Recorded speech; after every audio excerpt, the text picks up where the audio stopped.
collègues, l'ordre du jour appelle la question orale de Monsieur Olivier Paccaud au ministre d'État, ministre de l'Intérieur. Monsieur Paccaud, vous avez la parole. Madame la présidente, merci. Madame le ministre. Tradition oblige, les élections sénatoriales sont tous les 6 ans, dans chaque département concerné par le renouvellement, l'occasion d'un vaste pèlerinage républicain. Tous les grands électeurs se retrouvent ensemble, en un même lieu, au cœur de la ville-préfecture, pour effectuer leur devoir. Dans l'Oise, le 24 septembre dernier, les 2331 délégués sénatoriaux se sont ainsi rendus à Beauvais pour donc voter.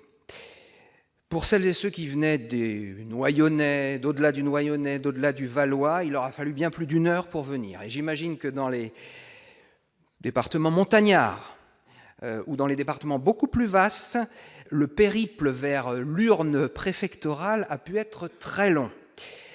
Que de temps passé et que d'essence dépensée.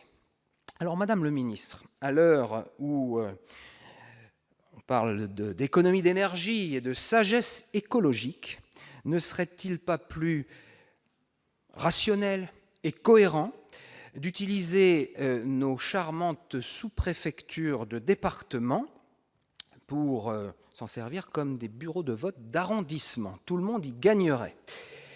Alors, si la tradition a souvent du bon, l'évolution peut parfois apporter du mieux. Merci, chers collègues. La parole est à Madame Jacqueline Gourault, ministre auprès du ministre d'État, ministre de l'Intérieur. Merci Madame la Présidente. Monsieur le sénateur Olivier Paccaud, comme vous le soulignez, le code électoral désigne effectivement expressément le chef-lieu du département pour la réunion du collège électoral en vue de l'élection des sénateurs. Alors, il y a 3 séries d'arguments qui motivent la concentration de la réunion du collège électoral sur un lieu unique, qui peut être la préfecture. Dans mon département, c'est le tribunal. Bien. Tout d'abord, une organisation du scrutin sur différents lieux serait susceptible de présenter un risque contentieux accru. En effet, la réunion du collège électoral dans un lieu unique présente l'avantage de permettre aux préfectures chargées d'établir la liste des électeurs de s'assurer, le jour du scrutin, de l'identité de l'ensemble des électeurs et de vérifier, à l'appui d'un document unique, que les demandes de remplacement ont été correctement formalisées et remplissent les conditions fixées par le code électoral.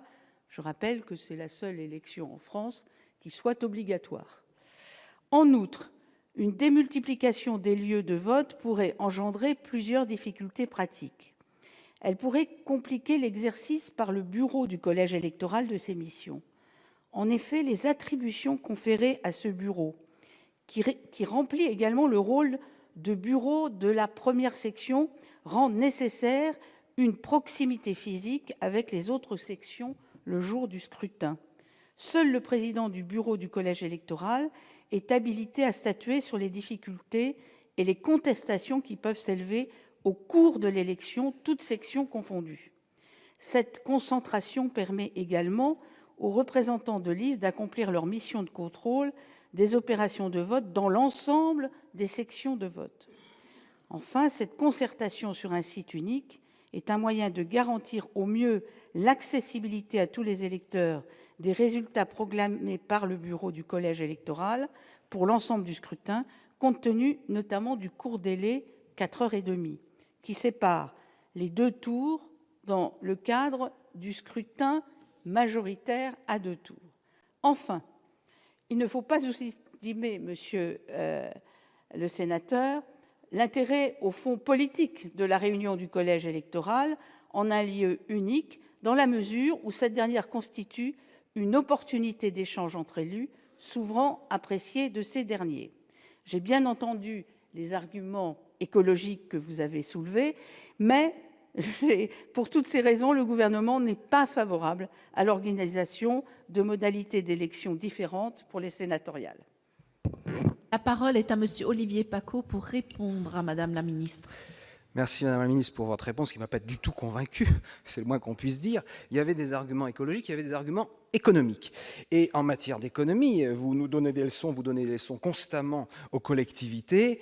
Le fait de rapprocher les grands électeurs de leur bureau de vote qui permettrait de réelles économies, alors certes, c'est pas énorme, mais alors que vous ne cessez d'encourager, d'exhorter les collectivités aux économies, il serait bon de montrer l'exemple.